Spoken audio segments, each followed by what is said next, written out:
அப்ப இந்த எழுப்புதல சந்திக்கப்பட்டவங்க இருக்காங்கல்ல, அவர்களை நெருக்குவதற்கு தேடுவான். அவர்களை கர்த்தர் அவர்களை பூமியில வச்சிருப்பார். அந்த 7 வருஷம் அங்கதான் இருப்பாங்க. 7 வருஷம் கொடிய காலம். ஒண்ணு விற்க முடியாது, வாங்க முடியாது. வெளிப்படுத்தின விசேஷம் 13வது அதிகாரம் சொல்லுகிறது, அவன் ஒரு முத்திரையை கொண்டு வருவான், ஒரு சிஸ்டம். அதை வலது கையில வாங்கணும், நெத்தியில வாங்கணும். அதை வாங்கினவர்கள் தவிர ஒருவனும் விற்கவும் கொள்ளவும் கூடாதபடி செய்யும்.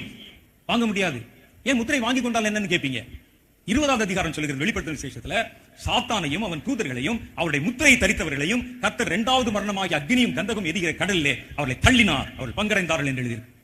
அப்ப முத்திரையை வாங்கினா, நீங்க நல்லா கவனிங்க, முத்திரை வாங்கினா நீங்க சாத்தானுடைய பிள்ளைகள் என்று அர்த்தமாகிவிடும். முத்திரையை வாங்காவிட்டால் உங்களால இந்த ஊர்ல ஒரு மணி அரிசி கூட வாங்க முடியாது.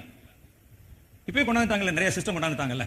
ஒன்னா கொண்டு வந்து ஐடி கார்டு, அடையாள அட்டை, ஆதார் கார்டு, பேன் கார்டு, அந்த கார்டு, இந்த கார்டு, இதெல்லாம் விட்டால் வாங்க முடியாது. இதெல்லாம் போக ஊசி போடுறதுக்கு ஒரு கார்டு, அது இருந்தால் தான் நீங்கள் வந்து ரயில்ல போக முடியும், கப்பல்ல போக முடியும், விமானத்துல போக முடியும். இப்படி கொண்டாந்துட்டாங்கல்ல. இப்படி தனித்தனி கார்டெல்லாம் ஒன்னா சேர்த்து